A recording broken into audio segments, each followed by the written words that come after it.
देखो बच्चों, जो हड़प्पा काल के संबंध जो तथ्य रह गए हैं उसके संबंध में चर्चा होगी। कुछ जो किताबें हैं वो किताबें आप लोगों को लिखा देंगे, ठीक है ना। तो आज जो है हड़प्पा समुदाय संबंधित जो छूट गई हैं चीज़ें या जो लिखी नहीं गई हैं उन पर चर्चा हो जाएगी। आप लोगों ने कितना अध्ययन किया इस चीज़ की समीक्षा हो जाएगी। ठीक, समझ में आई बात आपको? तो सबसे ज़्यादा प्रश्न जो है हड़प्पा काल से संबंधित जो प्रश्न आते हैं, एक तो आता है कि वो स्थल और नदी का किनारा, ठीक, कौन सा स्थल किस नदी के किनारे है, ये हमने लिखा दिया था, है ना। कुछ जो नहीं लिखाए थे तो हम जैसे हड़प्पा किस नदी के किनारे है, हाँ, रावी नदी के किनारे, और मोहनजोदड़ो किस नदी किनारे है,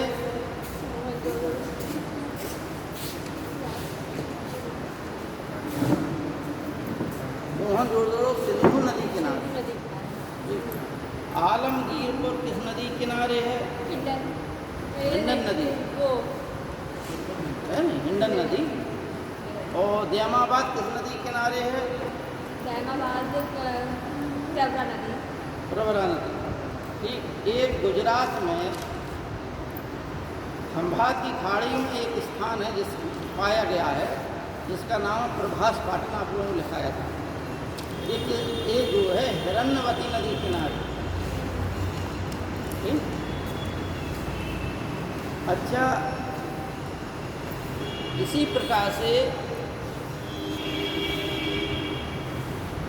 कुछ ऐसे तथ्य हैं जिनकी जानकारी आप लोगों को नहीं है, तो हम लिखा देंगे। जैसे बीबी लाल का एक कथन है, आप लोगों को पढ़ाया हमने, लेकिन ये तथ्य छूट गया था, ध्यान आ गया हमें, तो हम बता रहे कि भाई देखिए, थ्योरिकल होता है बहुत ज़्यादा, तथ्यात्मक होता है छोटा।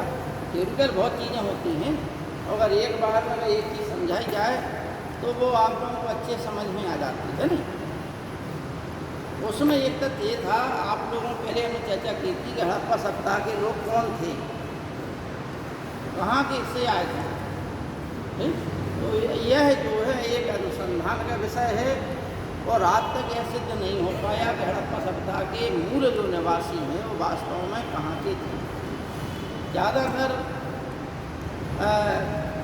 हड़प्पा के लोगों को ज़्यादातर इतिहासकारों ने भारतीय मूल का ही बताया। क्लियर हो गई बात। बीबी लाल ने इसी संदर्भ में, ध्यान से सुनना, बीबी लाल ने इसी संदर्भ में लिखा है कि हड़प्पा सभ्यता और आर्य सभ्यता के लोग एक ही थे।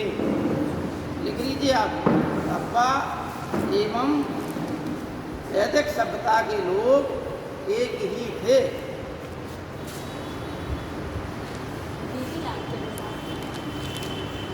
हड़प्पा एवं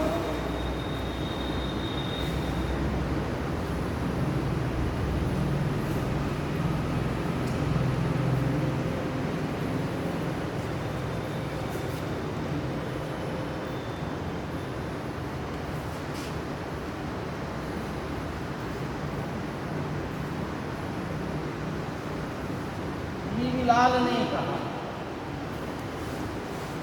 देखो बच्चों, एक चीज़ और है कि आप लोग में से एक दिन आप लोगों ने हम क्लास ले रहे थे, आप लोगों को मालूम है एक बच्ची बड़ी क्रोध की अवस्था में थी। अब उसका कारण तुम लोगों बता दें, कारण जानकारी हो गई है तो आप लोग उसकी पुनरावृत्ति ना करें। गलत आचरण होता है, मतलब इतना अपना वो कर लो जैसे नहीं होता राजनीति में कि अपनी गलत बात को इस प्रकार से प्रस्तुत करो कि सही बात समझ आए, ठीक है ना। वही समझ में आया हमें। ये लड़की जो है तीनों सत्र में आती है, दीपिका सिंह नाम है उसका, पहले सत्र में भी पढ़ी है, कभी कभार आई, दूसरे सत्र में एक आधे दिन आई और तीसरे सत्र में पहली बार आई थी, ठीक। तो ये आश्चर्य की बात थी, हम अपमानित नहीं करना चाह रहे थे, किसी स्टूडेंट को, इसलिए हमने नहीं कहा। नहीं, डायरेक्ट बात ये थी कि आपका रजिस्टर हो रहा है, आप पहले ही दिन आई, इतना पढ़ने वाली थी तो तीसरी बार रजिस्ट्रेशन कराया आपने, आईपॉड ले गई। फिर भी अगर मान लो इतने ही सुनना है, इतना ही क्लास में फोकस करना है तो आप डेली आए। गलत है बात भाई। आपको अगर वास्तव में पढ़ना है कंसंट्रेट होके तो आप डेली आई। एक दिन आई, आपने शोरगुल मचा दिया। शोरगुल क्यों मचाया? उसका कारण समझ में आ गया कि वो जो है वो भाई बहन एक दूसरे जो लोग नहीं आए थे उनके दस्तखत कर रहे थे। यही बात है।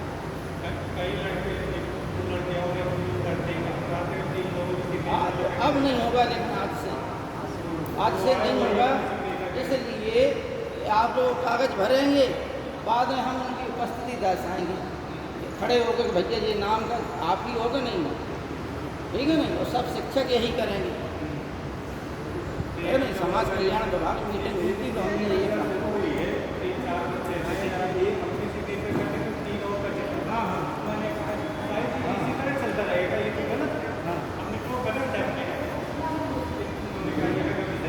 नहीं, ये गलत है। आचरण किसी के दस्तखत ना कीजिए। दूसरी बात, मान के चलिए आप लोग बता दें, इसमें बहुत तगड़ा केस हो जाता। आप लोगों को तो उसकी जानकारी नहीं है, दूसरे के दस्तखत करने से लाभ क्या है आपको। लेकिन दूसरी बात ये है, कल के दिन मान के चलिए जिसके आपने दस्तखत किए उसी समय वो कोई घटना कर दे, कोई अपराध कर दे, किसी को मार दे, पीट दे, तो वो वहाँ उपस्थित है, यहाँ भी उपस्थित है, ठीक नहीं। वो तो कह देगा कि साहब हम वहाँ उपस्थित ही नहीं थे, समझ लो बात। लेकिन अगर मान लो किसी ने वीडियो बना लिया, लड़ाई झगड़ा करते, या CCTV कैमरे में आ गया उसका अपराध, या 10 गवाह के सामने अपराध किया उसने, तब भाई साहब कौन अपराधी होगा? समाज कल्याण विभाग पूरा अपराधी होगा कि भैया वो वहाँ उपस्थित था तो यहाँ दस्तखत कैसे होगा उसके। समझ रहे? स्कूल कॉलेजों में घटनाएं होती हैं, फिर बाद में रजिस्टर मंगाए जाते हैं, बहुत छानबीन होती है। हमारे कॉलेज में हुआ था एक ऐसा घटना। आप लोग इसे मतलब लाइटली ले रहे, मजाक में ले रहे कि आए और चाहे किसी के दस्तखत कर दिए, ये बहुत बड़ा अपराध कर रहे हैं आप लोग। आप आए हैं पढ़ने के लिए, आप अपनी दस्तखत कीजिए। बाद में तो कोर्ट कचहरी के चक्कर लगाना पड़ता है। एक लड़के की मृत्यु हो गई थी और वो रजिस्टर में उपस्थित था, ठीक है। ऐसे ही मान लो कोई लड़का कोई अपराध कह दे या लड़की अपराध कह दे और आपने यहाँ उपस्थित कह दिया, है नहीं। अब वो दूसरी बात, जो शिक्षक पढ़ा रहा वो भी नपेगा कि आपने अटेंडेंस कैसे ली। भैया आपके सामने ये लड़का था, हैं, और उसकी उपस्थिति है उस दिन की, और वो आप वहाँ घटना बताई जाए कि वो वहाँ उपस्थित था। ये कैमरा में है तो आपने क्या देखा फिर वहाँ पर, है नहीं। ये देखिए आप लोगों को बता दें कि ये बदतमीजी वाली हरकतें बिल्कुल ना कीजिए, नहीं दंडात्मक कार्रवाई होगी, यहाँ से निष्कासित कर दिया जाएगा, सीधी सी बात है नहीं। आप आए हैं तो अपना ही दस्तखत कीजिए, वो दंडता बिल्कुल बर्दाश्त नहीं होगी। अनुशासन में रहिए, उपस्थिति दर्ज की जाएगी, जो आएगा उसकी उपस्थिति दर्ज की जाएगी। चलिए आइए, अब हड़प्पा एवं वैदिक सत्ता के लोग एक ही थे, जिसने कहा बीबी लाल, ठीक है ना। अच्छा, कुछ स्थान हैं जिनके आप लोग लिख लीजिए, जिनके उत्खनन करता है।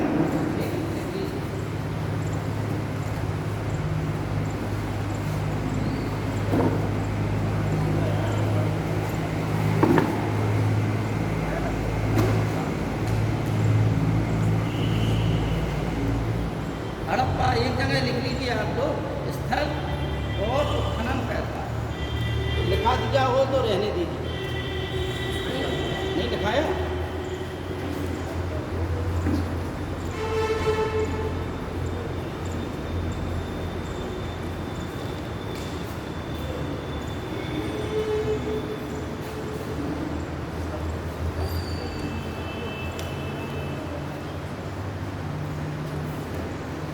स्थल में लिखिए हड़प्पा,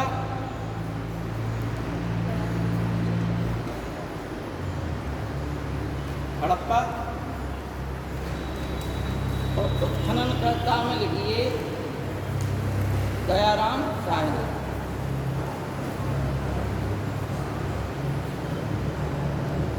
एक लिस्ट बना लीजिए जिससे जब आप पढ़ें तो आपको ध्यान रहे, ठीक है ना। दूसरा स्थल लिखिए आप मोहनजोदड़ो।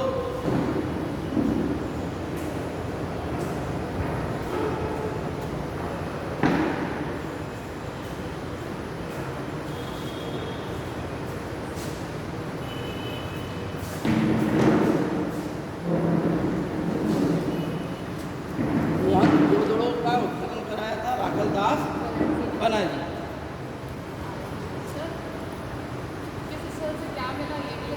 वो हम लिखा है, सिस्टम से लिखा है ना।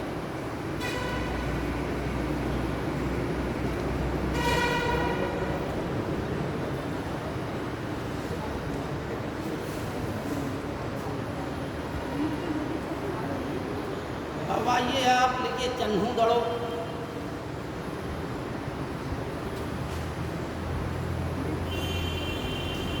चन्हू दड़ो ये सिंधु नदी के लिख लिया। अगला लिखिए, अरे हम एन जी मजूमदार उत्खनन करता बता रहे हैं। एन जी जो चन्हू दड़ो है उसके उत्खनन करता कौन है? N G Majumdar.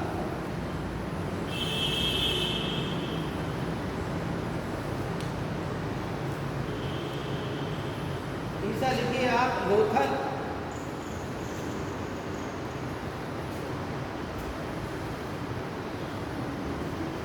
लोथल के एस आर राव।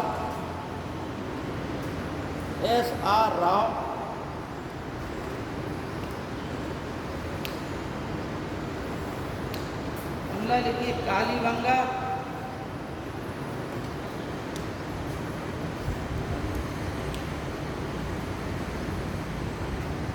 अच्छा, एक प्रश्न आता है कि लघु हड़प्पा या लघु मोहनजोदड़ो किसे कहा जाता है? क्या मालूम? हाँ, लोथलो कहा जाता है।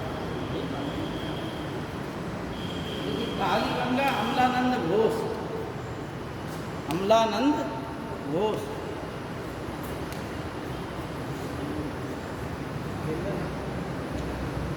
देखिए वनावली।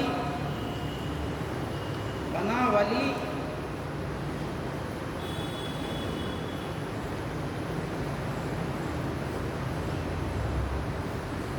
आर.एस. बिष्ट। आर.एस. बिष्ट।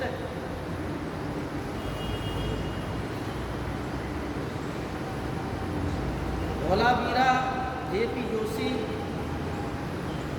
धौलावीरा का मतलब होता है क्या? सफ़ेद कुआं, ठीक है ना।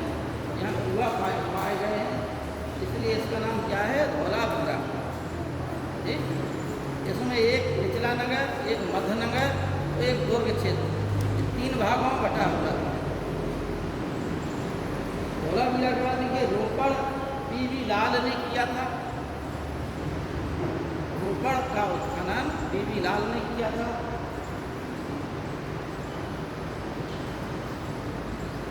शुद्ध कांगेंडोर का लिखिए आप लोग आर.एल. स्टाइन। शुद्ध कांगेंडोर का आर.एल. स्टाइन।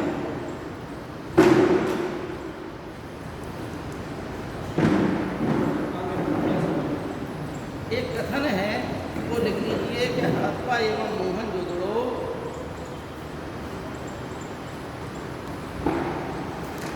लिखिए हड़प्पा एवं मोहनजोदड़ो आर.एल. स्टाइन। आर.एल. लिखते हैं। आर.एल. स्टाइन। देखिए हड़प्पा एवं मोहनजोदड़ो ये कथन है, ठीक है ना। अब इसमें थोड़ी सी जगह आप लोग छोड़ना है, छोड़ दीजिए। कुछ और स्थल हैं वो आप जोड़ लीजिए अपने बाद में, ठीक। ये ज़्यादातर महत्वपूर्ण है और परीक्षा में बार बार रिपीट होते हैं, उतना हमने लिखा दिया, ठीक। देखिए हड़प्पा एवं मोहनजोदड़ो एक विस्तृत साम्राज्य की कथन है। हड़प्पा एवं मोहनजोदड़ो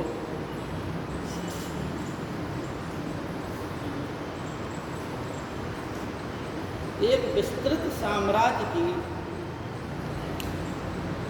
जुड़वां राजधानियाँ थीं, जुड़वां राजधानियाँ थीं।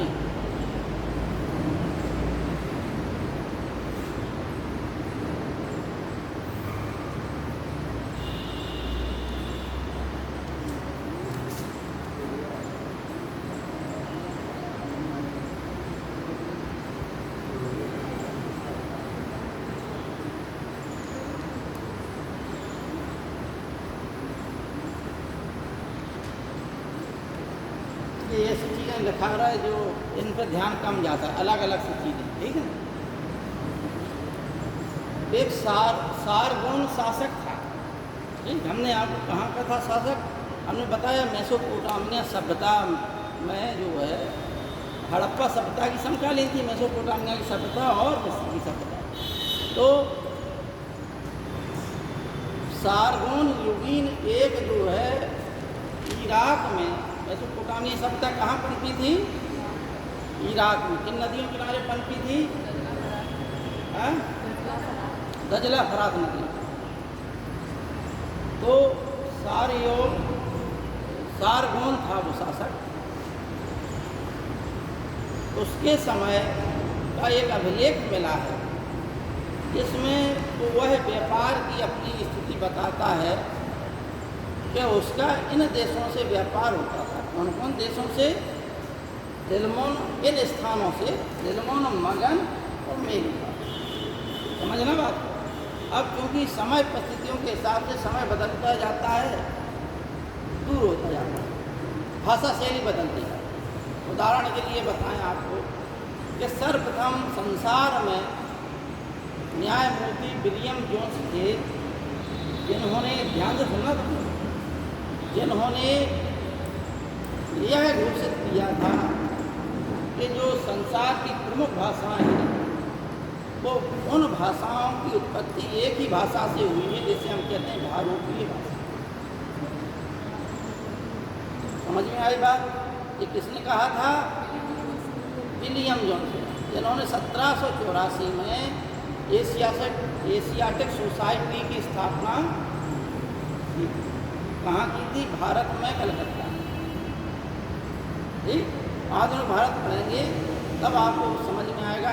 अब ये भारोपीय भाषा क्या है? भारोपीय भाषा का मतलब है कि एक ऐसी भाषा जिसके शब्द अन्य भाषाओं में मिलते, और फिर धीमे धीमे करके जितने दूर होते चले जाओगे उतना भाषा में परिवर्तन होता जाता है। जैसे संस्कृत भाषा, हिंदी भाषा भारत की दो प्रमुख भाषा, समझना बात। अंग्रेजी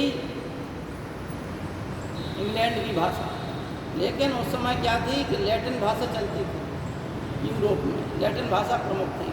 उसके पहले ग्रीक भाषा थी, ग्रीस की ग्रीक थी, तो ग्रीक की सभ्यता पनपी तो ग्रीक थी, और फिर इसके बाद रोम की सभ्यता पनपी तो लैटिन भाषा थी।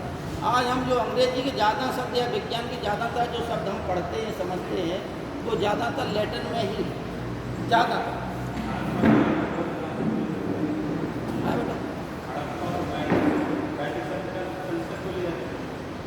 हाँ हाँ, हड़प्पा में आप पहली बार आए? हड़प्पा में, अच्छा, हड़प्पा की हमने मतलब पढ़ा चुके हैं कि हाँ, आज तो मतलब ये है कि वो पुनर्रिवीजन करा रहा है आप लोगों को, ठीक है। हड़प्पा सभ्यता की लिपि में जो अक्षर पाए गए हैं उसे आज तक कोई पढ़ा नहीं पाया। समझ में आई बात? अब बात करने लगे। हाँ नहीं, अब आपने हमसे पूछा तो हम आपको बता रहे हैं कि हड़प्पा लिपि जो है पढ़ी नहीं जा सकी। जब पढ़ी नहीं जा सकी तो उसे हम क्या बोल रहे हैं, मतलब आज तक कोई पढ़ नहीं पाया, ठीक है ना। लेकिन मेसोपोटामिया की सभ्यता को पढ़ा गया, तो उसी को जब पढ़ा लिया गया तो उससे तमाम चीज़ें इतिहास की जानकारी मिलती है, ठीक। तो भारोपीय भाषा ही कहते हैं, जैसे संस्कृत में पितृ है, पिता के लिए क्या बोला जाता है? हिंदी में पिता बोलते हैं। तो संस्कृत में उसे क्या बोलते हैं? पितृ। पितृ प्राचीन शब्द है, ठीक है ना। पितृ से लैटिन और अन्य भाषा में कैसे रूपांतरण होता गया? पितर कहा गया। पितर से वो पाटर हो गया, पाटर से फादर हो गया। तो रूपांतरण ऐसे होता है। इसी प्रकार से मात्र का परिवर्तन धीमे धीमे करके होता है। ऐसे ही अनेक शब्द हैं। जब आप वैदिक काल पढ़ेंगे उसमें आप लोगों को पता चलेगा कि तुर्की के बोगस कोई नामक स्थान पर एक 1400 ईसा पूर्व का एक अभिलेख मिला था, पत्थर पर खुदा हुआ, जिसमें एक मित्तानी और हित्तानी नामक दो कबीलों की लड़ाई होती है और वो बाद में संधि कर लेते हैं और उस संधि में 4 देवताओं की सौगंध खाते हैं, इंद्र, मित्र, वरुण और नासक। इंद्र, मित्र, वरुण और नासक तो वही देवता हैं जो ऋग्वेद के प्रमुख देवता हैं। तो ये जो भाषा के आधार पर विलियम जोन्स ने ये सिद्ध किया था कि इसी एक भाषा से अनेक सभी भाषाएं निकली हैं, वो दूर होती चली गई तो उन्हें परिवर्तन हुआ। ठीक। तो दिलमन, मगन, मेलुहा, ये सारगोन यानी मेसोपोटामिया सभ्यता में जो है, जिसे हम इराक की सभ्यता कहते हैं, एक सभ्यता के पश्चात से दूसरी सभ्यता पनपी। तो कुल टोटल 4 सभ्यताएँ थीं। उसमें जिसे हम समृद्ध रूप से क्या बोलते हैं, मेसोपोटामियाई सभ्यता। उसमें सबसे प्राचीन थी सुमेरियन सभ्यता, ठीक है। संसार को लिपि का ज्ञान देने वाली यदि कोई सभ्यता थी तो वो कौन सी सभ्यता थी? ठीक, समझ में आ गया। तो दिलमन की पहचान जो है आधुनिक समय के बेहरीन से की गई। किससे की गई? मगन की पहचान ओमान से की गई और मेलुहा की पहचान सिंधु क्षेत्र से की गई।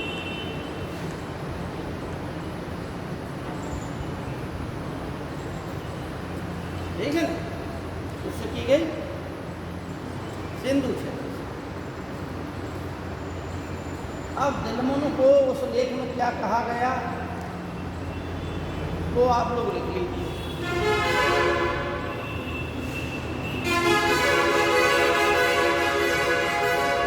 ठीक है, इसको सूर्योदय का देश,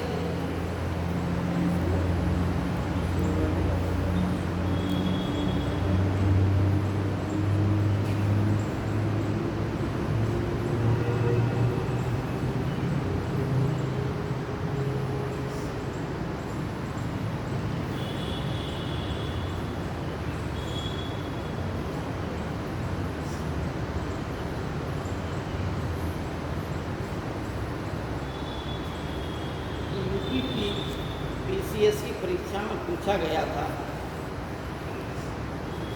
सूर्योदय का देश इसे कहा गया दिलमन। कौन? सारगोन युगी, सारगोन युगी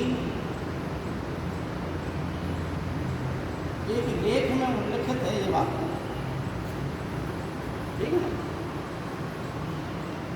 जापान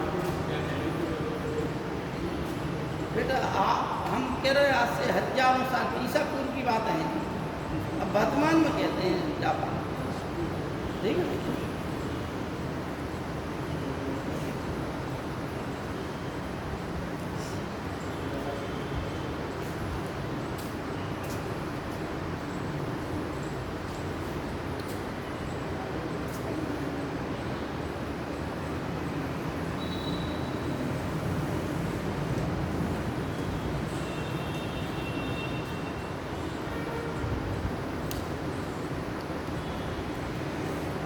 मंगन से, ओमान से भारत जो है तांबा भी मंगाता था, ठीक है। हालांकि तांबे की खानें भारत में थी तो ज़्यादातर पूर्ति यहीं से हो जाती थी।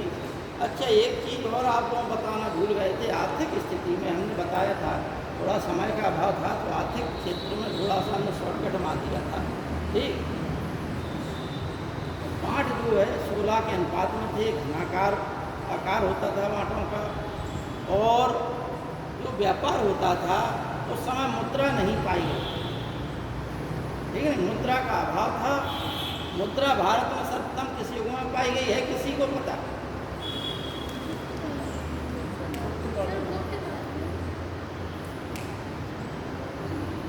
किस युग में? गुप्त काल में, है नहीं? गुप्त काल से पहले तो मौर्य काल भी था। देखिए, भारत में सर्वप्रथम जो मुद्राएं पाई गई वो 6ठी शताब्दी ईसा पूर्व में पाई गई, जिन्हें हम आहत मुद्राएं कहते हैं। ठीक है, जब 6ठी शताब्दी ईसा पूर्व पढ़ाएंगे तो उसमें लिखाई गई। एक चीज़ तो ये आ गई। दूसरी चीज़, मेलुहार को सिंधु क्षेत्र कहते हैं, पहचान की गई है। और इससे जो है उस लेख में नाविकों का, नावों का देश कहा गया है, या नाविकों का देश। ठीक है, नावों या नाविकों का देश कहा गया। एक समझ में आ गई बात? इसे नावों या नाविकों का देश कहा गया।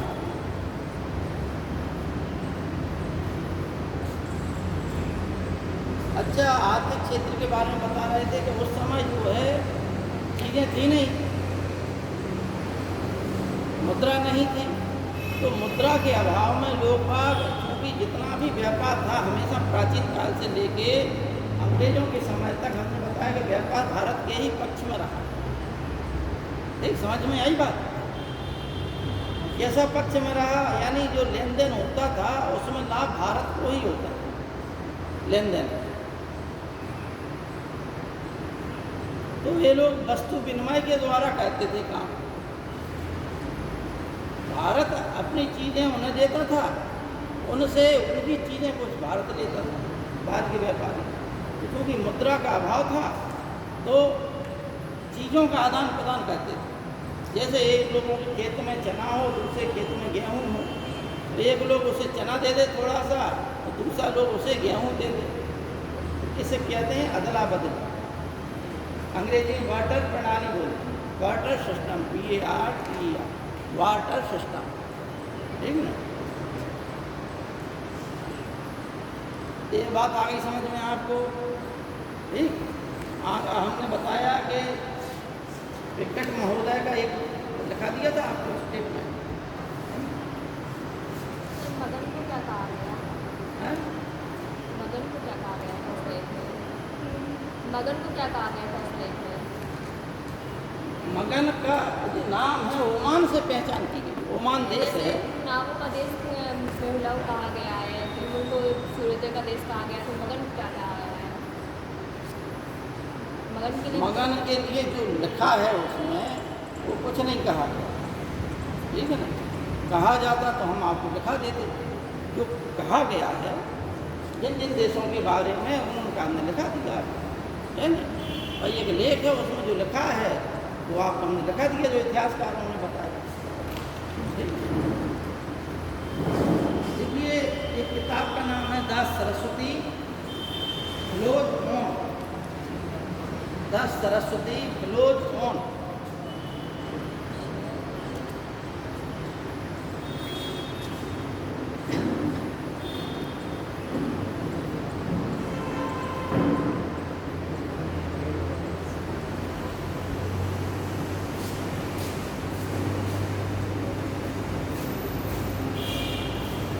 इसके राइटर का नाम लिख लीजिए आप लोग,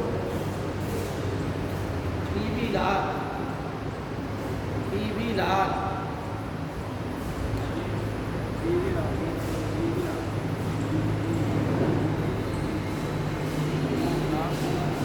पी.वी. लाल भगवान।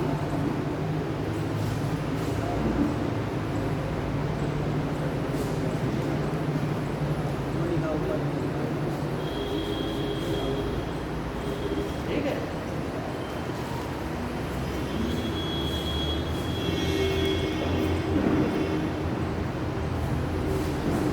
हड़प्पा सभ्यता में आप लोग मालूम है कि घोड़े के अवशेष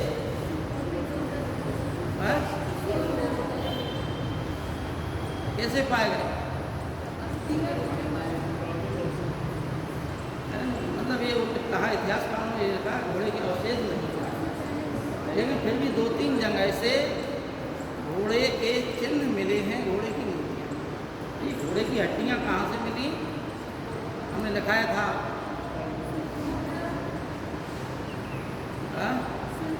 हाँ वेरी गुड, ठीक है नहीं, कहाँ से मिली, सुरकोटड़ा है नहीं।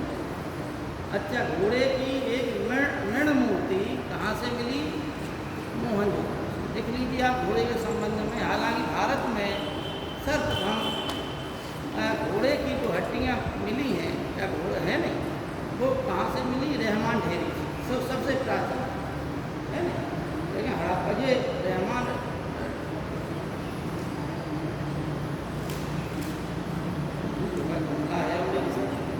लिखा देंगे, राणा घुंडई है, रहमान ढेरी नहीं है। राणा घुंडई से घोड़े की मिली, ठीक, रहमान ढेरी ना लिखे, राणा घुंडई है नहीं।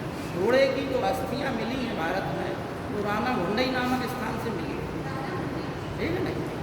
अब हम घोड़े के और लिखा रहे हैं हड़प्पा काल में। हड़प्पा काल में घोड़े की एक मृण मूर्ति मिली है मोहनजोदड़ो से।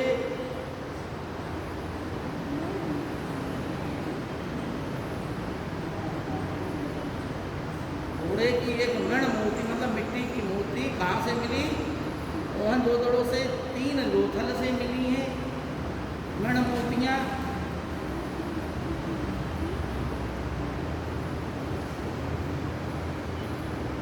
और सुरकोटड़ा में घोड़े की हड्डियाँ मिली, ठीक, सुरकोटड़ा में घोड़े की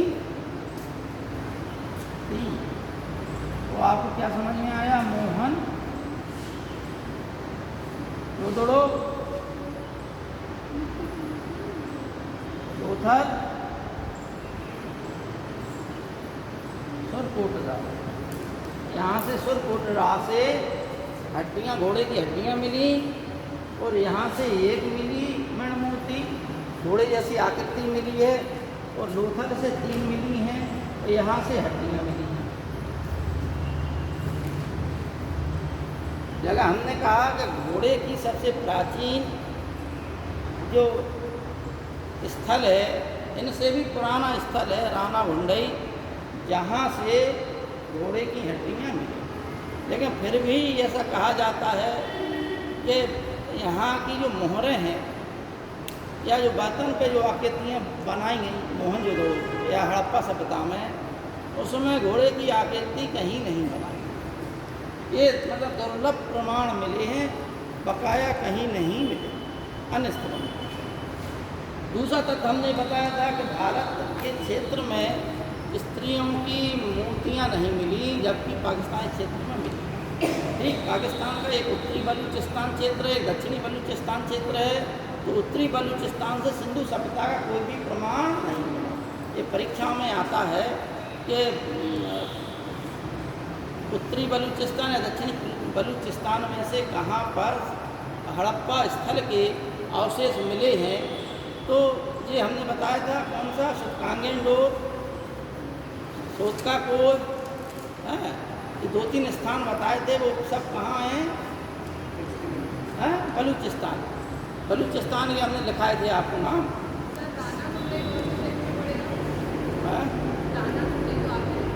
राणा घुंडई ये पाकिस्तान में ही है, भारत में नहीं, ठीक है।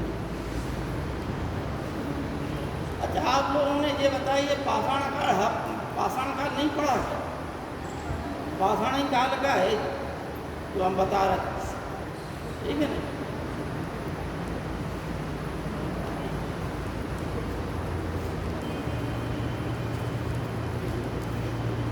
अब कुछ स्थानों के जो रह गए हैं,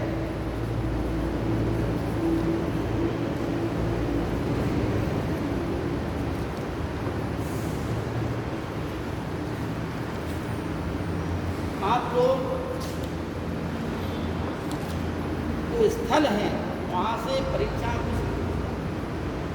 जैसे हड़प्पा सभ्यता में के उत्खनन में जो साक्ष्य मिले हैं और जो परीक्षाओं में आते हैं, वो साक्ष्य आप लोग लिख लीजिए, जितना होगा उतना हम भाषण लिखाने का प्रयास करेंगे आप।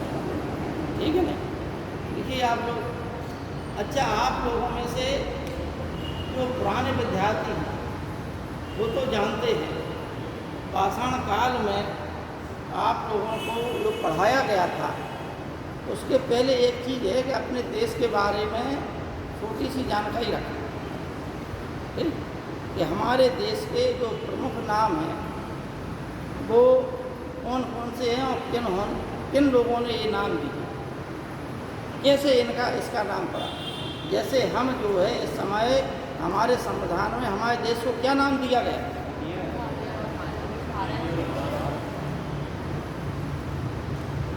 संविधान में क्या लिखा है? अच्छा किसने बताया? इंडिया। हाँ तो उठाओ, खड़े। संविधान में क्या लिखा है? हाँ? अब तुम कह रहे भारत के नाम लेते, इंडिया भी बता दिए, ये सब कन्फ्यूज हो गए। भारत लिखा है। हाँ? हम भारत के लोग हैं, भारतीय संपूर्ण लोकतंत्र। हमारे देश का नाम भी है, ठीक है ना। संविधान पढ़ाया गया, हमें ध्यान है, उसमें ये लिखा है इंडिया दैट इज भारत, ऐसा कुछ लिखा है ना। यानी इंडिया जो कि भारत है ये लिखा है इसमें, इसलिए हमारे देश का नाम वास्तव में भारत है, ठीक, संवैधानिक दृष्टि से। अच्छा एक बात हो गई, गढ़ जाओ,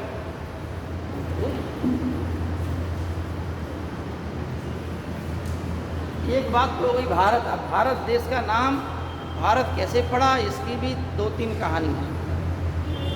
मालूम है तो ना पढ़ाएं और ना हो मालूम तो हम बता दें, ये सामान्य जानकारी।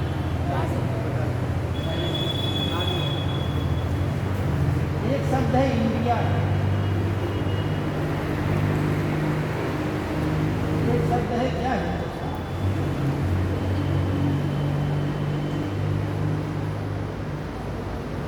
इन नामों से आप लोग परिचित हों, ठीक है नहीं। लेकिन इसके अतिरिक्त भी और भी नाम, ठीक है ना, और भी नाम हैं। जैसे भारत के लिए एक नाम आता है अजनाब, ये नहीं सुना होगा आपको, है ना। एक आध व्यक्ति विद्यार्थी ने पढ़ा होगा, अजनाब भी भारत का एक समय नाम था, ठीक।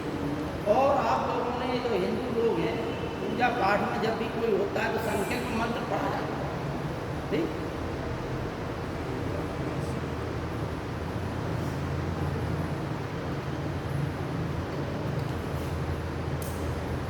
उसमें संकल्प मंत्र में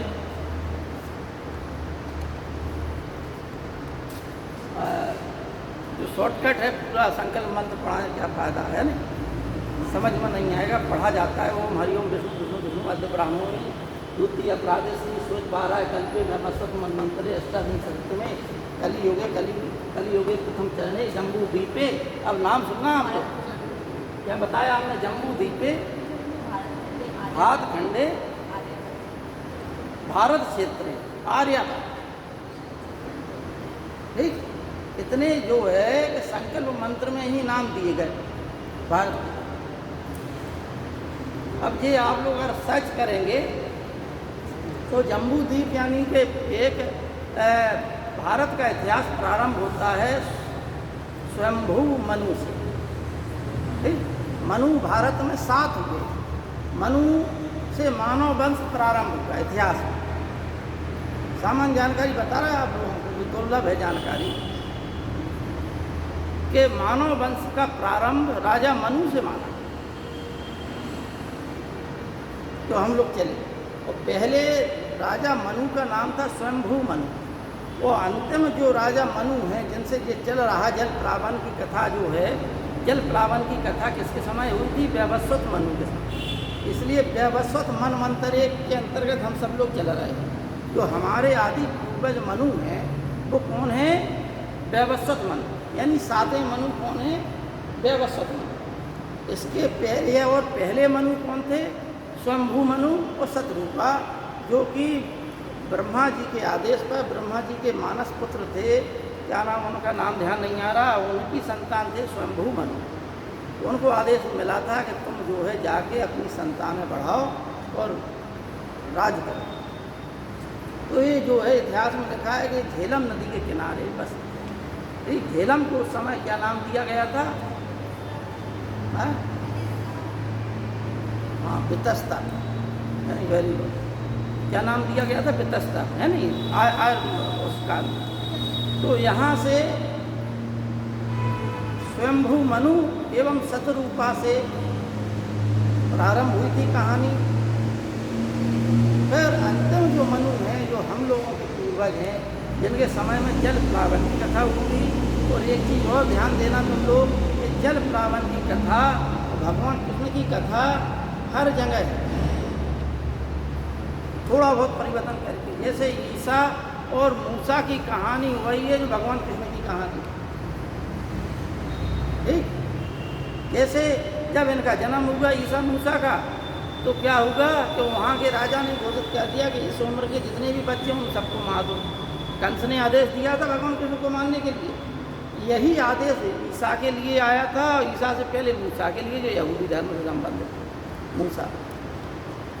और इसी प्रकार जल प्लावन की कथा आपकी उसमें भी है, बाइबल में भी है, हमारे ख्याल से कुरान में उधर है, कुरान की नहीं बता रहे, बाइबल में है। मेसोपोटामिया की जो सुमेरियन अभिलेख पाए गए हैं, वहाँ पर भी जल प्लावन की कथा है। वहाँ नायकों के नाम परिवर्तित हो गए। और यहाँ भी भारत देश में भी जल प्लावन की कथा है। जल प्लावन की कथा PCS की परीक्षा में आती है, सतपथ ब्राह्मण में उल्लेखित, ठीक है ना। हम अभी वैदिक काल पढ़ाएंगे तब बताएंगे आपको, इसी सप्ताह पढ़ाएंगे। तो अब आइए इन नामों को पहले समझ लें आप लोग, ठीक। तो भारत जो है, पहले भारत पे आ जाएं। तो हमने एक बताया, एक चीज़ बताई कि जम्बू द्वीप है। जम्बू द्वीप का मतलब है कि एक बहुत बड़ा क्षेत्र, जम्बू द्वीप, यानी कि एक भारत को जो है कि भारत का पूरे विश्व को 7 महाद्वीपों में बांटा गया था प्राचीन काल में। रामायण काल में उल्लिखित है, वो चित्र है, उनके नाम हैं। जिसको कोई सको इंटरनेट पे भी सर्च करता है, वाल्मीकि रामायण में भी उल्लिखित है। आप लोग देख सकते हैं, जिन्हें हम आज उत्तरी अमेरिका, दक्षिण अमेरिका और ये सब पढ़ते हैं, वो सब नाम प्राचीन काल में थे। और उन्हीं में से एक क्षेत्र का जो एशिया का क्षेत्र था, उसे हम क्या बोलते थे? जम्बू द्वीप। इन सब क्षेत्रों का नाम या हम महाद्वीपों का नाम वहाँ पाए गए वृक्षों के या वनस्पतियों के नाम पर रखा गया था। जम्बू द्वीप इसलिए रखा गया कि इस क्षेत्र में ज़्यादातर जम्बू के वृक्ष थे, यानी कि जामुन, ठीक। जामुन के वृक्ष होने के कारण इस क्षेत्र का नाम जम्बू द्वीप रखा गया, जिसे हम आप वर्तमान में ये समझ लीजिए एशिया महाद्वीप कहते हैं, ठीक। उसी में एशिया महाद्वीप के 9 खंडों में से एक भारत खंड था। और भारत खंड में जो राजा भरत का क्षेत्र था, उसे हम भारत क्षेत्र कहते हैं। इतनी कहानी ये है। अब राजा भरत 2-3 हुए हैं। भगवान राम के वंश में भी 2 भरत हुए। भगवान राम से जो राजा सगर थे, उनसे 1-2 पीढ़ी पहले एक भरत हुए, फिर भगवान राम के भाई भी भरत हुए। लेकिन पूरी कहानी 2-3 प्रकार से है कि जैन धर्म के प्रथम प्रवर्तक जो थे ऋषभदेव, उनके पुत्र का नाम भी क्या था? भरत था, ठीक है नहीं। और जो ऋषभदेव हैं, इनका उल्लेख ऋग्वेद में भी मिलता है। इन्हें जो है भगवान विष्णु के 24 अवतारों में भी गिना गया है। जैन धर्म के प्रथम प्रवर्तक ऋषभदेव को माना गया। उनके पुत्र भरत के नाम पर भी जैनियों का कहना है कि इस देश का नाम भारत पड़ा। एक चीज़ कहानी समझ में आ गई, एक कम लोगों ने सुनी। दूसरी बात है, ऋग्वैदिक काल में एक जो है कबीला था, ऋग्वैदिक काल में एक कबीला था। और हमारे ख्याल से ऋग्वेद के 10 मंडल हैं, उसमें से 7वें मंडल में जिसके रचयिता जो हैं वशिष्ठ ऋषि हैं। वशिष्ठ अलग अलग मंडलों के रचयिता अलग अलग ऋषि मुनि हैं, ठीक है नहीं। वो इन्हें दृष्टा कहा गया है, रचयिता या लेखक नहीं कहा गया, दृष्टा है। जिन्होंने मतलब जो है कि उसको चिंतन मनन किया, उस आधार पर उन्होंने उन संकलन कराया। वेद व्यास जी ने उन सब चीज़ों का संकलन कराया था। तो वशिष्ठ जी ने जो सातवां मंडल है, उस मंडल में दासराग युद्ध का वर्णन किया, जिसमें एक राजा भरत वंश का राजा भरत कुल और त्रित्सु वंश था। उसका परीक्षा में आता है त्रित्सु वंश और भारत कुल था।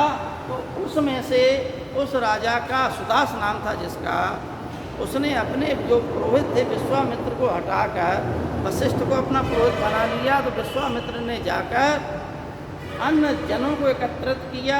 जन का मतलब राजाओं को, जो छोटी इकाई थी जन उस समय, जिसे हम राजा कहते हैं, देश कहते हैं, उस समय जन था। तो वो 5 जन आर्य थे और 5 जन अनार्य थे, यानी 10 राजाओं का एक संघ बन गया था, जिसका नेतृत्व जो है देवोदास कर रहा था। तो सुदास, वो देवोदास के बीच में युद्ध हुआ, जिसमें सुदास की विजय हुई, जो भरत वंश के थे। अतः इस आधार पे ही इस देश को भारत कहा, ठीक, क्योंकि वो प्रथम ऐसा राजा था जिसने अपनी प्रभुता स्थापित की।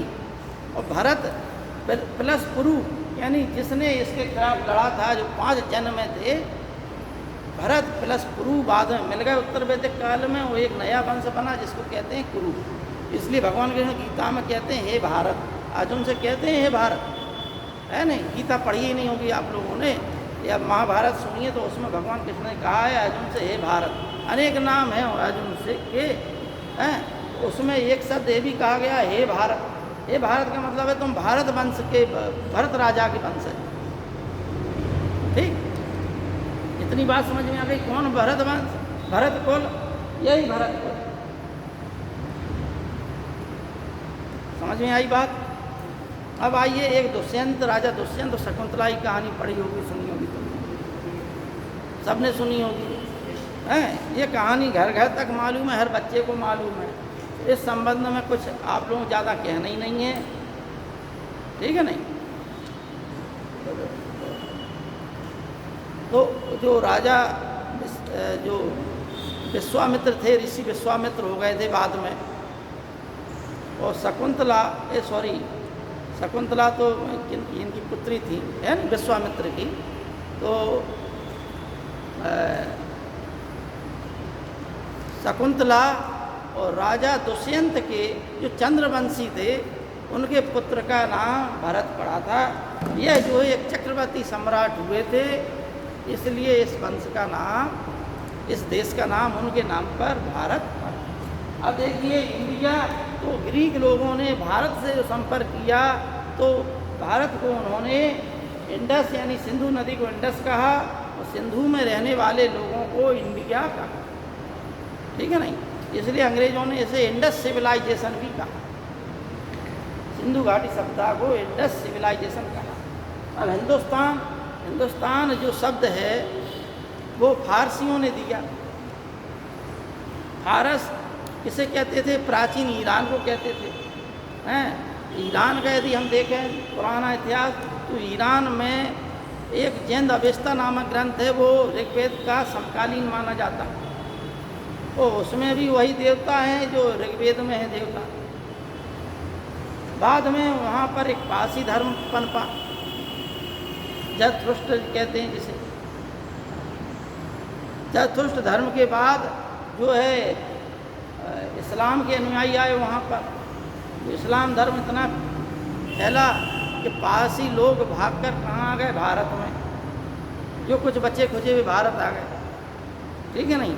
संसार की हर सभ्यताएँ नष्ट हो गई। प्राचीन जितनी भी सभ्यताएँ थी, सब सभ्यताएँ नष्ट हो गई, सब धर्म नष्ट हो गए, जो मॉडिफाई होते गए। खाली जो है कि सबसे प्राचीन धर्मों में आज खाली जो वैदिक धर्म, जिसे हम सनातन धर्म कहते हैं, वही बचा है। उसका कारण है कि जो भी भाग क्या रहा है वो यहाँ की मिट्टी में रच बस गए। पारसी लोग भी आए, यहाँ रच बस गए। मुंबई के तट पे आए थे, समुद्र के मार्ग से भाग कर आए ईरान से, तो यहाँ बस गए। तो पारसी जमशेदजी टाटा कौन है?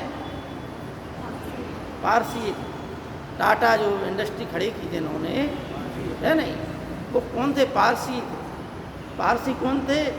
पारस के, यानी रामायण काल में भी इनका उल्लेख है, महाभारत काल में भी इनका उल्लेख है, ठीक, ईरान के रहने वाले थे, जिन्हें आज आधुनिक समय में हम ईरान कहते हैं, वहाँ के रहने वाले थे, ठीक है ना। क्योंकि इन लोगों ने, पारसियों ने इसको नदी को हिंदू हिंदू हिंद हिंद कह के पुकारा। तो हिंद हिंद से क्या हिंदू हो गई जाति वहाँ रहने वाली, और हिंदू से हिंदुस्तान बन गया वो क्षेत्र, ठीक है नहीं। सा को हा बोलते थे, सिंधु को क्या बोलते थे, हिंदू, ठीक है नहीं। इसलिए ये जो है सा से हा हो गया, और पारसियों या ईरानियों द्वारा दिया गया नाम ही हिंदुस्तान। ये तीन नाम ज़्यादा परीक्षाओं में या वैसे सामान्य जानकारी के लिए पूछे जाते हैं, कभी कभी वाह में आप लोग देने जाएं, इतनी सामान्य जानकारी आप लोगों को होना चाहिए। अब आइए आप लोग हड़प्पा में तो पाई गई चीज़ें वो लिखिए।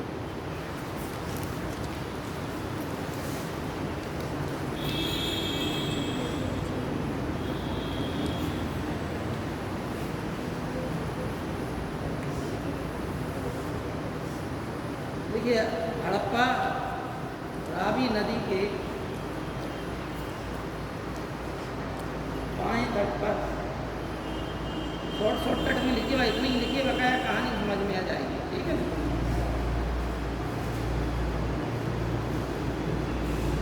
18 चबूतरे अनाज कूटने के मिले, 18 चबूतरे मिले हैं अनाज कूटने के।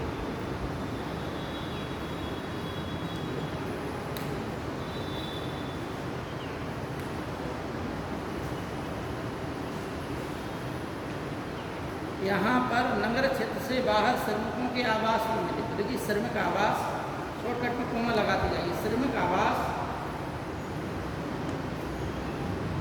शंख का बैल, शंख से बना हुआ बैल,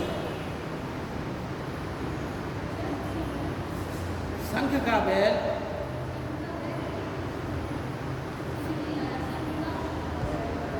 हम ये कह रहे हैं शंख से बना हुआ बैल, हाँ ठीक है।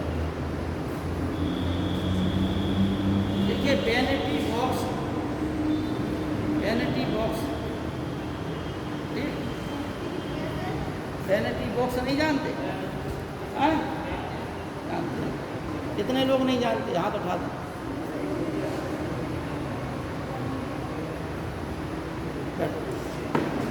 ऐसा है कि जो स्त्रियां जो मेकअप का सामान एक बॉक्स में रखती हैं, जिसे प्रसाधन मंजूषा कहते हैं हिंदी में, क्या बोलते हैं, प्रसाधन मंजूषा, ठीक, उसे अंग्रेजी में वैनिटी बॉक्स कहा जाता है नहीं। उसी में कंघी, शीशा, छोटी छोटी चीज़ें सब अपना रख लेती हैं एक बॉक्स में, उसी को क्या बोलते हैं, वैनिटी बॉक्स। ये भी यहाँ से मिला। अच्छा, गठिया रोग का एक मरीज में मतलब अस्थियाँ मिली हैं, एक अस्थि में जो है गठिया रोग के प्रमाण भी पाया गया। तो संसार में और भारत में गठिया रोग का पहला प्रमाण जो है हड़प्पा स्थल है, गठिया रोग का प्रमाण।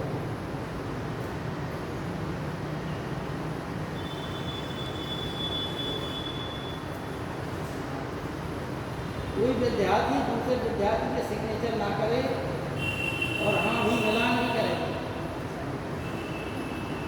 ठीक है नहीं।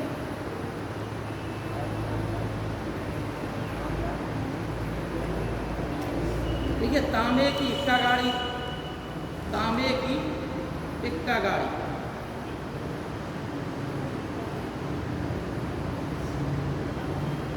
तांबे की इक्का गाड़ी, ठीक है ना, तांबे की इक्का गाड़ी। हाँ, हमने कल आपको बताया था कि ये किताब जो है आप लोग, अच्छा एक चीज़ भूल ही गया, किताब में लिखवाना आप, ठीक है। इक्का गाड़ी का मतलब है कि उसमें एक ही जो है, जैसे गाड़ी में बैलगाड़ी होती है तो उसमें दो रहते हैं, इसमें एक ही है, गाड़ी तो है लेकिन उसमें एक जानवर है गाड़ी, इसलिए वो इक्का गाड़ी कहते हैं, ठीक है ना। एक जानवर के उस पर लदी हुई है और एक हाँक रहा है, वो तांबे की पूरी मिली है मॉडल। ठीक, तो क्या किताब मिला नहीं तो हम दिखा देते आप, मैं चित्र के इसे तांगा होता है, हाँ तांगे टाइप, तांगे ही टाइप का है।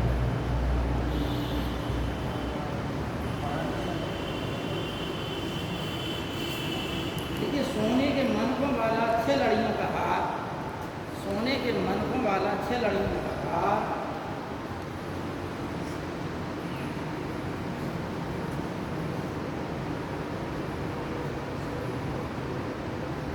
सोने का बड़ा कंगन, अगला लिखिए सोने का बड़ा कंगन,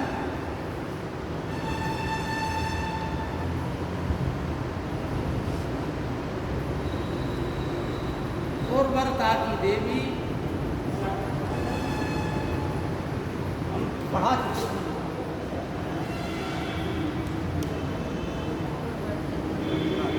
ये बताया था तो ध्यान हो तुम लोगों को कि एक मोहर मिली है जिस पर एक स्त्री उल्टी खड़ी हुई, जैसे गर्भ से एक पौधा निकल रहा है, उसी को उर्वरता देवी का नाम दिया है, धरती माता का नाम दिया। किसने दिया था? जॉन मार्शल ने।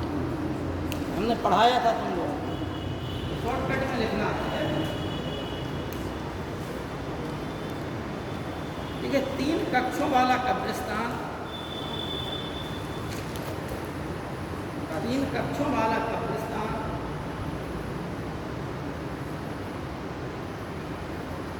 जिसे R37 कहा जाता है। R37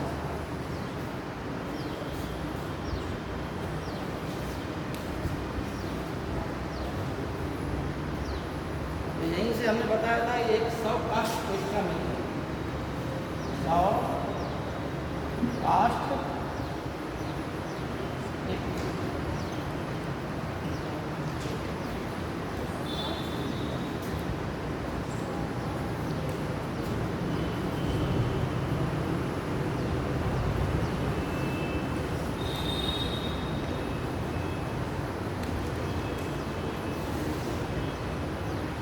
पीछे के पृष्ठ पर कुछ किताबें लिख लें आप लोग, है नहीं?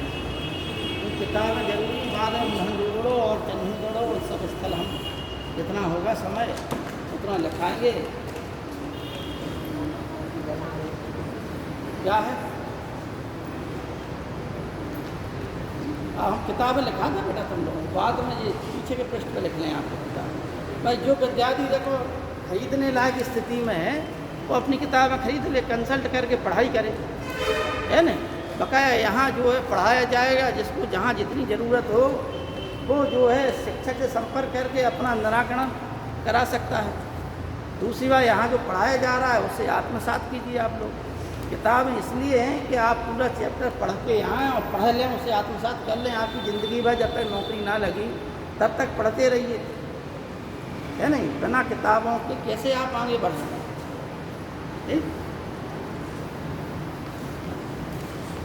भाई अर्जुन के पास गांडीव धनुष था, है सबको मालूम है, लेकिन उसकी क्या विशेषता थी? उनके पास जो तर्कस था गांडीव धनुष के साथ में, जो तर्कस मिला हुआ था, जो पीछे जिसमें बाण रखे रहते थे, तो उसकी विशेषता ये थी कि तुम चाहे जितने बाण चलाते रहो उसमें बाण जो है कभी ख़त्म नहीं हो। ये विशेषता थी, ठीक है नहीं? तो आप लोग भी मतलब किताबें इतनी रखिए कि आपका क्वेश्चन जो है बाहर ना जाए। ठीक, हाँ इतना ज़रूर हो जाता है कि भाई आपने एक दो परीक्षाएं दी, क्वेश्चन आया, आपको क्वेश्चन वो जो है कि पढ़ा नहीं था इसलिए वो आपसे निकल गया।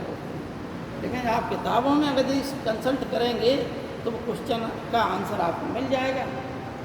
तो कम से कम विषय वस्तु हो आपके पास, है नहीं? तो पहली चीज़ यही है, किताब में पहले लिखाना चाहिए था आप लोगों को। हालांकि हमने हड़प्पा काल की तो किताब लिखाई थी एक, है नहीं, किरण कुमार सफलियार की, और भी इनकी 2-3 किताब हैं। तो जो लिखिए प्राचीन भारत की लिख लीजिए।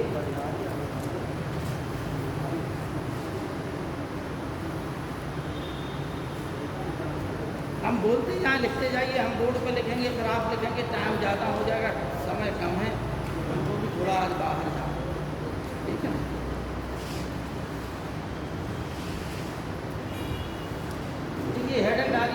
रखा है, पीछे के पेज पे लिख लीजिए आप लोग, जिससे किताब में वो बनी रहे। देखिए प्राचीन भारत में झा एवं श्रीमाली, झा एवं श्रीमाली, जिनको कहते हैं डी.एन. झा एवं के.एम. श्रीमाली। इलाहाबाद में सीधी सी बात है, झा एवं श्रीमाली की प्राचीन ऐतिहासिक किताब मांगेंगे तो वो दे देंगे, प्राचीन भारत का इतिहास के बारे में। झा एवं श्रीमाली। दूसरा है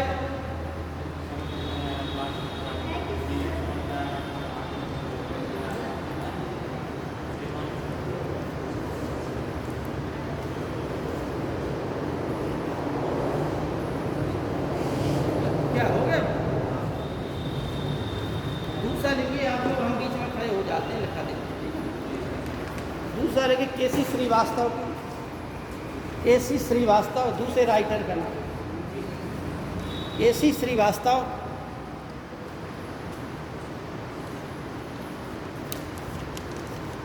तीसरा लिखिए सत्यकेतु विद्यालंकार, सत्यकेतु विद्यालंकार।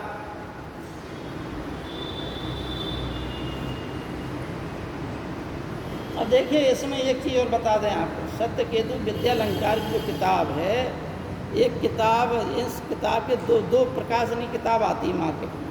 एक तो उत्तर भारत का राजनीतिक इतिहास, ठीक, दूसरा आती है किताब वैदिक सभ्यता के नाम से। ये प्राचीन इतिहास, प्राचीन भारत का इतिहास के नाम से नहीं आती, लेकिन प्राचीन इतिहास से संबंधित है, इसलिए हमने लिखा थी कि अगर आप लोग लिखना चाहें तो सत्यकेतु विद्यालंकारी जो दो किताबें आती हैं, इससे बहुत क्वेश्चन बनते हैं। ये जो हमने कुछ चीज़ें आपको बताई, मानव वंश, जय वंश, गो वंश, ये पूरी वंशावली और वैदिक काल का जितना विस्तृत इन्होंने लिखा है, आज तक किसी ने नहीं लिखा, बहुत विस्तृत लिखा, ठीक है ना। एक एक चीज़ बहुत अच्छे ढंग से लिखी है, तो वो लिख लीजिए आप लोग, वैदिक काल लिख लीजिए या उत्तर भारत का राजनीतिक इतिहास, यानी कि दो किताब है सत्यकेतु विद्यालंकार की।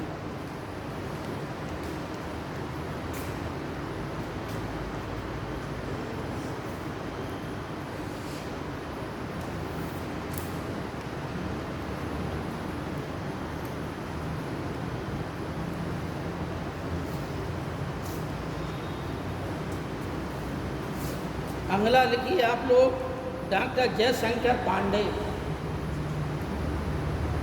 डॉक्टर जयशंकर पांडे, उनकी पुस्तक का नाम है भारतीय कला एवं पुरातत्व, भारतीय कला एवं पुरातत्व। अब एक बिटिया आई थी, कह रही थी और हम सर जी पीजीटी की तैयारी करना, किताब लिखा, और तुम जो रेगुलर आएगा, अच्छा चलो तुम लोग बता देना, है ना। तो देखिए अब आपको एक लेटेस्ट बात बता दूं, जो जयशंकर पांडे हैं, इन्होंने जो लिखा है वो अन्य किताबों में भी लिखा है। आपको ध्यान से सुनना बात, आप हमारी पढ़ी हुई है, जो भी पढ़ी, और जो आधुनिक समय में चल रही है, जो कला के पेपर में बनता है, और भी आपको सहायता के लिए रीता फाड़िया की आती है किताब, भारतीय चित्रकला एवं मूर्तिकला, ठीक है नहीं। उसमें जितने भी चित्रकारी भारत में हुई हैं और मूर्तिकला, वास्तुकला, इनके संदर्भ में बहुत अच्छा लिखा है इन्होंने, रीता फाड़िया। इन्होंने भी, जयशंकर पांडे ने भी लिखा है और उन्होंने भी लिखा है, अजंता, एलोरा, बाघ की गुफाएँ हैं, ये सब जो भी जितनी भी हुई चंदेलकालीन वास्तुकला, जितना भी मंदिर निर्माण, स्तूप निर्माण, इसके बारे में बहुत अच्छा उन्होंने भी लिखा है, इनने भी बहुत अच्छा लिखा है। इनका नाम है जयशंकर पांडे, बहुत दुर्लभ किताब है, मिल जाए तो अच्छी बात, लेकिन रीता फाड़िया की मिल जाएगी तुम, इस समय उनकी चल रही है, इलाहाबाद में तो मिल जाती है। रीता फाड़िया नाम है, भारतीय चित्रकला एवं मूर्तिकला लिख लीजिए, उससे आपको सहायता मिल जाएगी, ठीक है नहीं। एक किताब है प्राचीन भारत का सामाजिक एवं आर्थिक इतिहास, प्राचीन भारत का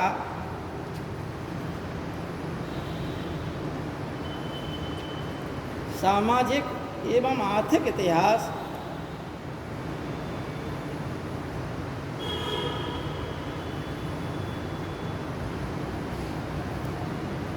ये ओम प्रकाश ने लिखा, इसके लेखक हैं ओम प्रकाश।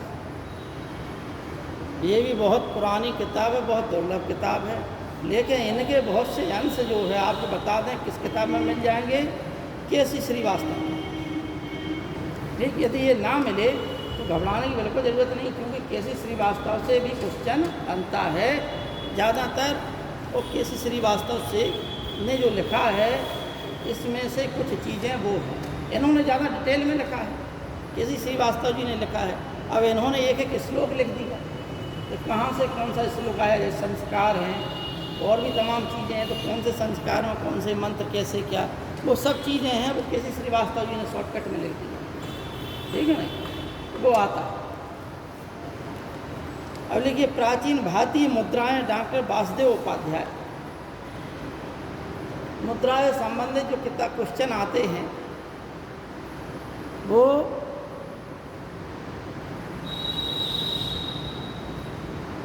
एक किताब आप लोग पढ़ लें, विशेष किताब है, एक दो राइटर और हैं, डॉक्टर वासुदेव उपाध्याय। डॉक्टर वासुदेव उपाध्याय प्राचीन भारतीय मुद्राएं के संदर्भ में लिखा है। ठीक, मुद्रा के अध्ययन को हम क्या बोलते हैं?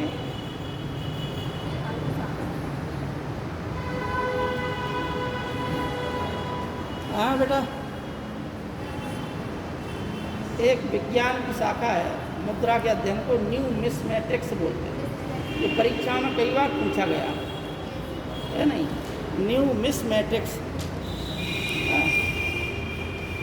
तो मुद्रा से संबंधित, यानी यहाँ मुद्रा से कहानी प्रारंभ होती है और फिर किस कालखंड में क्या हुआ, सिकंदर का आक्रमण हुआ, फिर उस समय भी जो अनेक गण थे उनकी मुद्राएं, सबका वर्णन है उसमें। कनिष्क, कुषाण, ये सब, मौर्य काल, गुप्त काल, हर्षवर्धन काल। हर्षवर्धन काल के बाद से, हर्षवर्धन काल से जो है कि हर्षवर्धन ने एक स्थिति की थी कि अपने साम्राज्य को सामंतों में बांट दिया, यानी सामंत थे उसके। तो यहाँ के बाद जो है फिर कोई बड़ा राजा नहीं पनप पाया उत्तर भारत में, क्योंकि क्षेत्र जो है सामंत ही राजा बन बैठे, और फिर उन्होंने अपने छोटे अधीनस्थ सामंत बनाए। तो यूरोप में भी स्थिति थी, भारत में भी वही स्थिति आ गई, सामंत काल की स्थिति, जिसे हम राजपूत काल भी कहते हैं। हर्षवर्धन के बाद सामंत काल, कुछ समय तक फिर राजपूत काल आ गया। परीक्षा में पूछा जाता है सामंत काल किससे कहा जाता है, इंटरव्यू में पूछा गया था इसलिए। अब मध्यकाल की लिख लीजिए, ये महत्वपूर्ण किताब में लिखा दी आपको।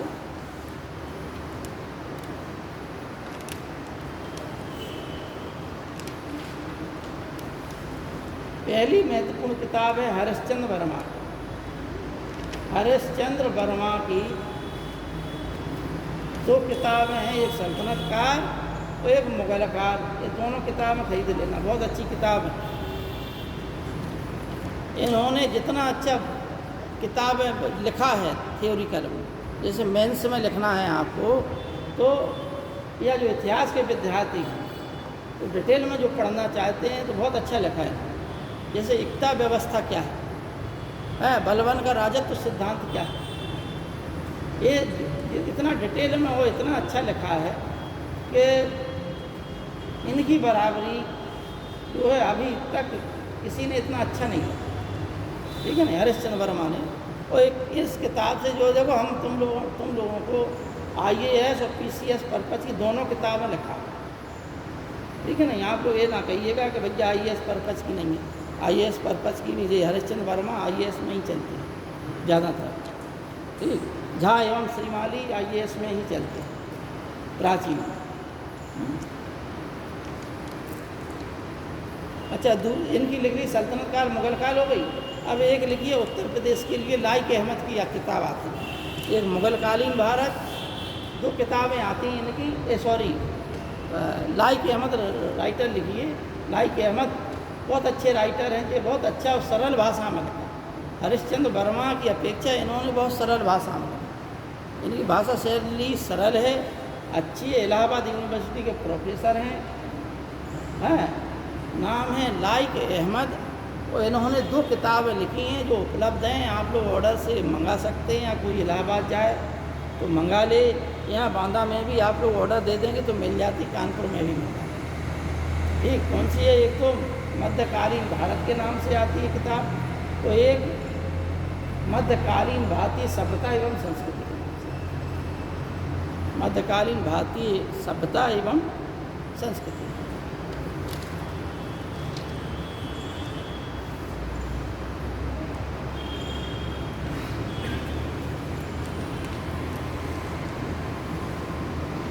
एक मध्यकाल से संबंधित है आशीर्वादी लाल की किताब, आशीर्वादी लाल की किताब। देखो जो ऊपर की किताबें हैं, पहले प्रयास कीजिए वो किताबें खरीद लें, क्योंकि ज़्यादातर क्वेश्चन उन ऊपर वाली किताबों से बने। ठीक, ये सहायता के लिए नीचे वाली किताबें निकाल रहा है, ठीक है ना। जैसे आशीर्वादी लाल, तो अगर ना भी लेना चाहें तो ना, लिखा दिया आपको, अगर जो खरीद सके तो खरीद ले।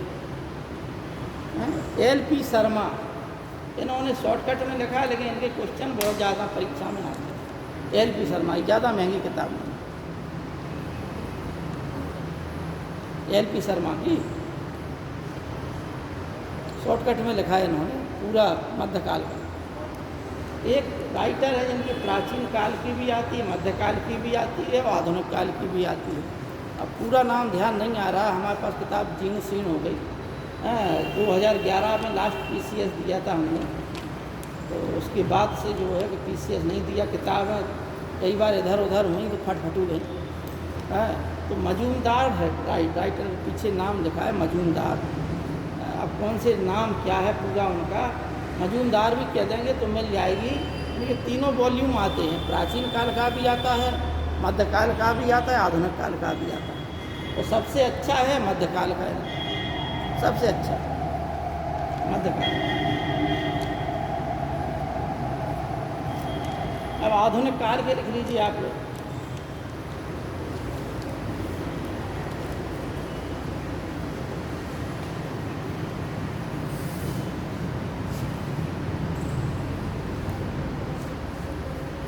आधुनिक काल में दो किताबें पढ़ना बहुत ज़रूरी है। एक राइटर है बिपिन चंद्रा, हैं, और दूसरे हैं यशपाल ग्रोवर। बिपिन चंद्रा ने लिखी भारत का स्वतंत्रता संग्राम, ऐसे कुछ नाम है टाइटल उनका। लेकिन आधुनिक भारत से संबंधित कुछ मांग लेना मिल जाएगी, हर जगह उपलब्ध है, ठीक है ना। यानी आधुनिक भारत के ज़्यादातर क्वेश्चन इसलिए बनते हैं बिपिन चंद्रा की किताब से या यशपाल ग्रोवर की किताब से। अच्छा, ये दोनों किताबें लेना आधुनिक भारत के लिए बहुत ज़रूरी है, हर विद्यार्थी को। अब यशपाल ग्रोवर की क्या विशेषता है? यशपाल ग्रोवर ने आधुनिक भारत का इतिहास लिखा, सो लिखा स्वतंत्रोत्तर भारत का भी इतिहास लिखा, जो आपके सिलेबस में है। अच्छा, जो नेटेड की इतिहास से तैयारी करना चाहते हैं विद्यार्थी, उनके लिए भी ये जो है कि उपयोगी किताब है, क्योंकि इसमें स्वतंत्रता के बाद का भारत का इतिहास 1964 तक लिखा है, ठीक है ना। 60-64 तक का इतिहास इन्होंने लिखा है। भारत स्वतंत्र हुआ तो तमाम योजनाएं चली, कैसे चुनाव हुआ, कौन सी बड़ी पार्टी हुई, किसने कितना चुनाव प्राप्त किया, कितने मत प्रतिशत प्राप्त किए, कितनी राजनीतिक पार्टियां थीं उस समय, ये तमाम परीक्षाओं में प्रश्न आते हैं। तो वो पढ़ना, पूरी किताब पढ़ना जरूरी है। कैसे योजनाएं चली, अनेक योजनाएं चली, पंचायती राज व्यवस्था कैसे आई देश में। एक किताब है भारत का मुक्ति संग्राम, अयोध्या सिंह लेखक हैं।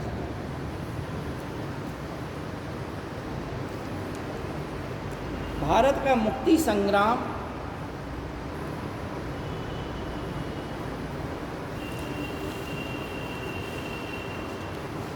इस किताब के लेखक हैं अयोध्या सिंह। अब जो लोग इतिहास विषय वाले हैं, जिन्हें नेट की तैयारी करना, उनके लिए एक किताब है। हालांकि लिखना चाहें तो सब लोग लिख लें, इसमें कुछ उन लोगों को भी लाभ मिल जाएगा, इतिहास के विद्यार्थियों को। जैसे इब्न बतूता के बारे में विस्तृत पढ़ना है, बर्नियर के बारे में विस्तृत पढ़ना है, तो एक किताब भी उपयोगी है। जो किताब का नाम है, देखिए, इतिहास लेखन धारणाएं, पद्धतियाँ। इतिहास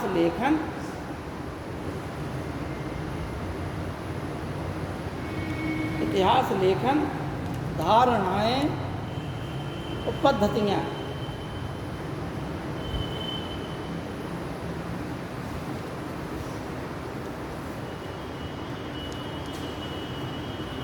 इसी नाम से 2 किताबें हैं।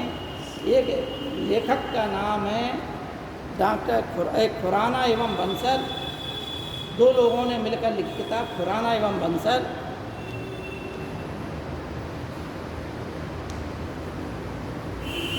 और इसी में जो है एक किताब और है माणिक लाल वर्मा, ठीक है ना, डॉक्टर माणिक लाल वर्मा। ये आगरा से मिलती हैं, सस्ती किताबें और अच्छी किताबें, क्वेश्चन आते हैं। नेट वाले विद्यार्थी जो इतिहास के विद्यार्थी हैं वो एक किताब पढ़ लें, क्योंकि इससे बहुत क्वेश्चन आते हैं। एक जो दिया गया है इसी से क्वेश्चन सीधे आते हैं। इसमें इतिहास क्या है, इतिहास का क्षेत्र जिसे हम बोलते हैं हिस्ट्रोग्राफी, है नहीं, तो वो पूरा लिखा है। कैसे क्या किस कालखंड में इतिहासकारों की क्या धारणाएं थी, कैसे इतिहास लिखा गया और कौन कौन किस किस कालखंड के इतिहासकार थे। ग्रीक के इतिहासकार कौन थे, रोमन के कौन थे, फिर चीनी इतिहासकार, फिर भारत के मध्य प्राचीन इतिहासकार। अब जैसे भारत में एक क्वेश्चन बार बार PCS की परीक्षा, छोटी मोटी परीक्षा में आता है कि भारत का प्रथम ऐतिहासिक ग्रंथ और उसके लेखक का नाम क्या है? हाँ? बार बार आता है, बहुत आता है। आपने पढ़ा होगा तो आप तुरंत टक कह देंगे, और नहीं पढ़ा होगा, नहीं सुना होगा तो आप नहीं कर पाएंगे। तो है वो हमने बताया, कई बार बताया है कि इतिहास लेखन का जो इतिहास है क्या, इतिहास वास्तव में अनेक बातें हैं। इतिहास लेखन में इतिहास एक कल्पित कल्पना है, कहानियाँ हैं। नेपोलियन कहा कहता था, है नहीं, नेपोलियन कहता था इतिहास में कुछ नहीं है, कल्पित कहानियाँ हैं और कुछ नहीं। लेकिन एक क्या नाम उनका, एक J.B. ब्यूरी नामक इतिहासकार हुए। उन्होंने सर्वप्रथम एक बार लंदन के उसमें एक भाषण दिया, इतिहासकार थे, प्रोफेसर थे, तो उन्होंने भाषण दिया कि इतिहास जो है विज्ञान है, ना कम ना ज़्यादा। ये भी परीक्षा प्रश्न उत्तराखंड की परीक्षा में आया था, उत्तर प्रदेश की परीक्षाओं में 1-2 बार आया है, इतिहास के में आया है, सामान्य ज्ञान वाले की नहीं आया। ठीक है ना? क्या प्रश्न है कि इतिहास विज्ञान है, ना कम ना ज़्यादा। तो उन्होंने अपने तथ्यों के द्वारा ये सिद्ध किया कि इतिहास जो है एक विज्ञान विषय की तरह है। जिस प्रकार से विज्ञान अनुसंधान पर चलता है, प्रयोग पर चलता है, ठीक उसी प्रकार से इतिहास बिना प्रमाण के नहीं चलता। बिना प्रमाण के इतिहास निर्जीव है। भाई मौर्य का अशोक महान था तो उसकी इतना बड़ा साम्राज्य था तो उसके प्रमाण मिले। बिना प्रमाण के अशोक को महान घोषित कर दिया गया क्या? उसके चारों ओर, भारत देश के चारों ओर अभिलेख मिले हैं उसके। वहाँ पे उसके गुहा लेख, शिलालेख, स्तंभ लेख, लघु लेख आदि लेख मिले हैं। चंद्रगुप्त मौर्य प्रथम भारत का ऐतिहासिक राजा था जिसने मौर्य वंश की स्थापना की, तो उसका भी इतिहास साहित्यकारों ने वर्णन किया है। उस समय के देखिए, आपके सामने जो घटनाएं हो रही हैं, आप जो देख रहे हैं, आपका जो दृष्टिकोण है, आपने उस आधार पर लिख दिया कि भाई ये जैसे मान लो जो शिक्षक आते हैं, अब सब लोगों ने उस शिक्षक का अपने हिसाब से वर्णन कर दिया। लेकिन जो चीज़ें हैं कुछ ना कुछ तथ्य तो सही होंगे, क्योंकि आपने अपने समकालीन उस व्यक्ति को देखा है। मोदी को आपने देखा है तो मोदी का इतिहास लिखने में आपने जो देखा है वो लिखेंगे आप, और जो बाद की पीढ़ियाँ उस इतिहास को पढ़ेंगे, क्योंकि आपने जो देखा है वही लिखा। आप समकालीन थे मोदी के, ठीक है नहीं? तो इतिहास बिना अन्वेषण के, बिना अनुसंधान के, बिना साहित्यिक खोजों के इतिहास क्या है? निर्जीव है। फिर कहानी है इतिहास। जैसे पुराण क्या है? पुराने आख्यान, पुराण का मतलब होता है, ठीक, पुराने आख्यान का मतलब पुराण हो गया। तो अच्छा, एक किताब और रह गई जो इतिहास के विद्यार्थी हैं, विश्व इतिहास की किताब है, बहुत अच्छी किताब है, जैन एवं माथुर की है, आधुनिक विश्व इतिहास। ये भी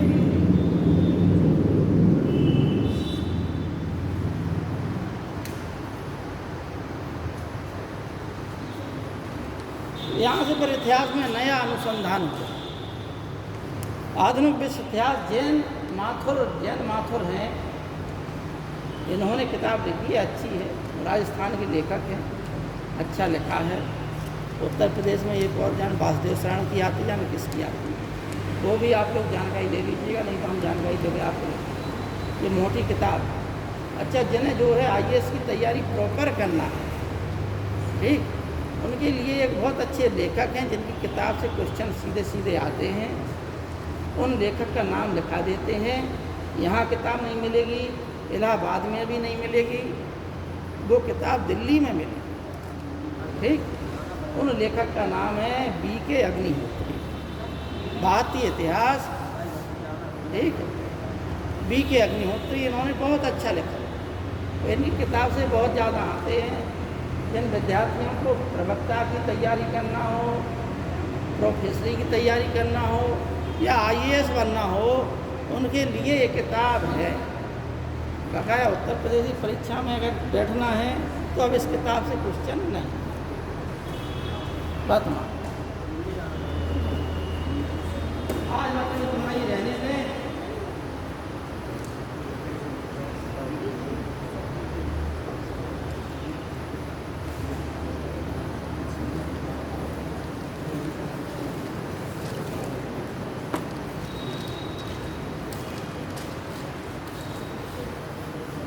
वो सिग्नेचर लिस्ट क्या गई?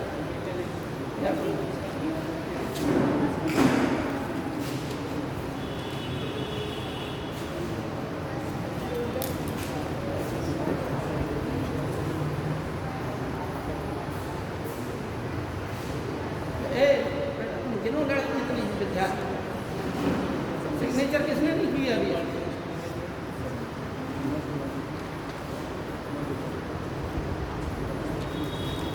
तुम बेटा काउंट करो कितने हैं?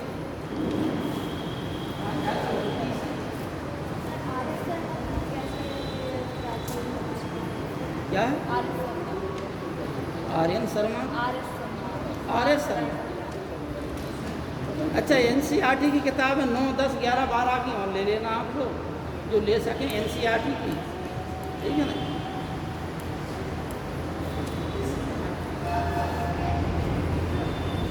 सामान्य ज्ञान के लिए भी NCERT की किताबें, NCERT होता है।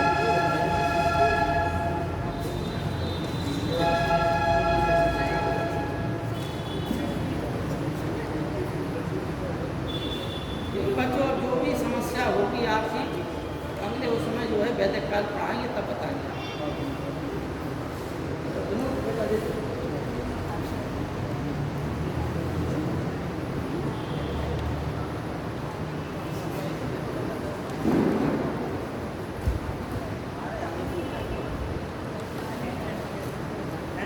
हम अपने हड़प्पा काल वाला ले आएंगे तो आप लोग मोबाइल में फोटो खींच लीजिएगा, या ग्रुप बन जाए तो उसमें जो है हम ग्रुप सेंड कर देंगे। बना दीजिए, हम पिकअप वाला है, ठीक, उसी में हम सेंड कर देंगे, पढ़ाएंगे, जिससे मतलब जो चीज़ें छूट जाती हैं आप लोग कुछ पढ़ा ले। हालांकि ज़्यादातर हमने लिखा दिया, जैसे कि अवशेष है वो रह गए, किस स्तर पर कौन से अवशेष पाए गए, 7